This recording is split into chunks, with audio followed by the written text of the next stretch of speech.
Hello guys, welcome to rich ID classes. Then अब आगे हम लोग चलते हैं। क्रॉस रेफरेंस हमारा क्लियर हो चुका है। अब हम लोग क्या करते हैं, हेडर, फुटर और पेज नंबर देखेंगे। ठीक है, हेडर एंड फुटर, टेक्स्ट और सिम्बॉल्स, ये हमारे 3 ग्रुप्स बचे हुए हैं जो कि बहुत ही इजी ग्रुप्स हैं। ठीक है, हमारे जो भी मेन ग्रुप थे इंसर्ट में वो था हमारा हाइपरलिंक, बुकमार्क और क्रॉस रेफरेंस। ठीक है, तो हम लोग देखते हैं हेडर। हेडर क्या होता है कि हेडर हमारा होता है हमारे पेज के सबसे हेडिंग में जो लिखा जाता है। ठीक है, अब ये हेडर बाय डिफॉल्ट बहुत सारे हेडर आते हैं, आप इसको ले सकते हो या फिर आप एडिट भी कर सकते हो, रिमूव भी कर सकते हो आप लेने के बाद। ठीक है, जैसे कि मैंने ये हेडर ले लिया। ठीक है, इस पे हेडर ले लिया, रिच आईडी क्लासेस लिखी हुई है।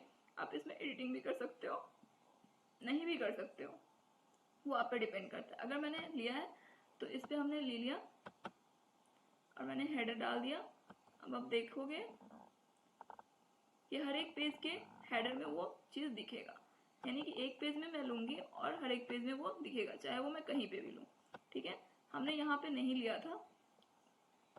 रिच आईडी क्लासेस मैंने पहले में ले रखा है टाइटल में, और मैंने वहाँ पे जैसे इंसर्ट किया रिच आईडी क्लासेस आ गए। ठीक है, तो हेडर में क्या होता है ना कि हमारा कहीं भी हम ले सकते हैं। ठीक है, अब आता है हमारा फुटर।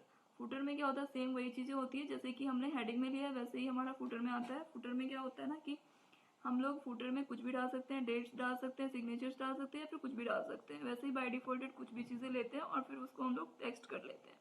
ठीक है, यहाँ पे टाइप टेक्स्ट लिखा है, यहाँ पे आप कुछ भी टेक्स्ट ले सकते हो। ठीक है, नेक्स्ट हम लोग आगे चलते हैं।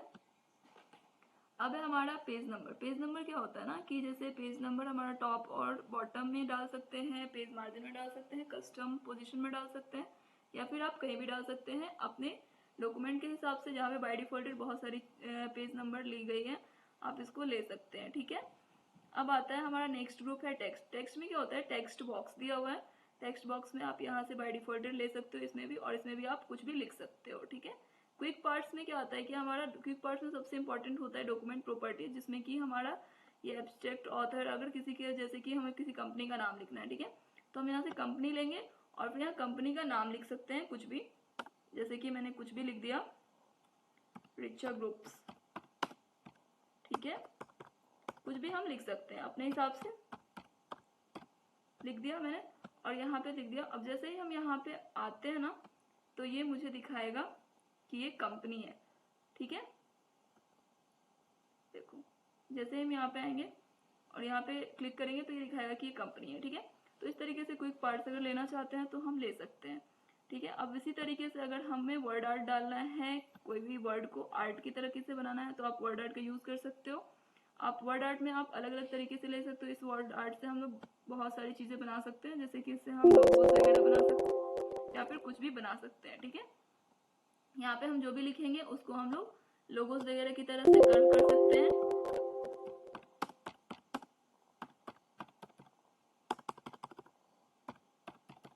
जैसे कि मैंने रिच आईडी क्लासेस लिखा और यहाँ पे ओके किया। ठीक है, अब इसको देखिए ये कर्व की तरीके से आ गया है। अब हम इसको एडिटिंग भी कर सकते हैं, अपने तरीके से एडिटिंग कर सकते हैं। इसमें फॉर्मेट ग्रुप दे देता है एक फॉर्मेट ग्रुप, इसमें हम जाके एडिटिंग कर सकते हैं। ठीक है, एडिटिंग जैसे ही करेंगे हम इसको बढ़िया तरीके से हम बना सकते हैं। अब यहाँ पे मैं चाहूँ तो इसको और भी सर्कल कर सकती हूँ या फिर और भी कुछ भी कर सकती हूँ।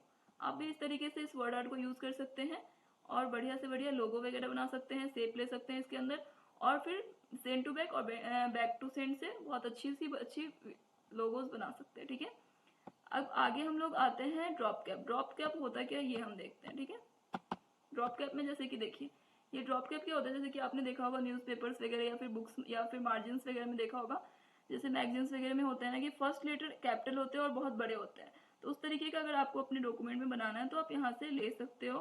ठीक है, देन आगे आते हैं हम लोग सिग्नेचर लाइन। सिग्नेचर लाइन्स लाना है तो फिर आप यहाँ सिग्नेचर लाइन ले सकते हो, ओके करो, और फिर यहाँ पे आप लिख सकते हो जैसे कि जिसकी भी सिग्नेचर लेनी है आप उसका नाम लिखो। सेकेंड में आपको लिखना है उसकी पोस्ट, यानी कि उसकी जो पोजीशन है वो लिखनी है। यहाँ पे ईमेल आईडी ऑप्शनल है, आप दो या ना दो कोई फर्क नहीं पड़ता। ठीक है, जैसे कि मैंने यहाँ पे लिख दिया रिचा, रिचा लिख दिया, और यहाँ पे मैंने लिख दिया टीचर, और यहाँ पे मैंने ओके कर दिया इसको। ठीक है, अब ये आएगा सिग्नेचर। ठीक है, यहाँ पे ये डिजिटल सिग्नेचर बोलते हैं इसको। अगर आप इसको चाहो तो यहाँ पे डिजिटल सिग्नेचर भी कर सकते हो। आप ओके करो और यहाँ पे आपको आएगा सिग्नेचर करने के लिए भी। ठीक है, आप सिग्नेचर करो, सेव कर दो इसको एक बार, और उसके बाद सिग्नेचर करने के लिए आप कर सकते हो, यहाँ पे अपने सिग्नेचर्स डाल दो, create your on digital signature, okay कर दो और देन आप यहाँ पे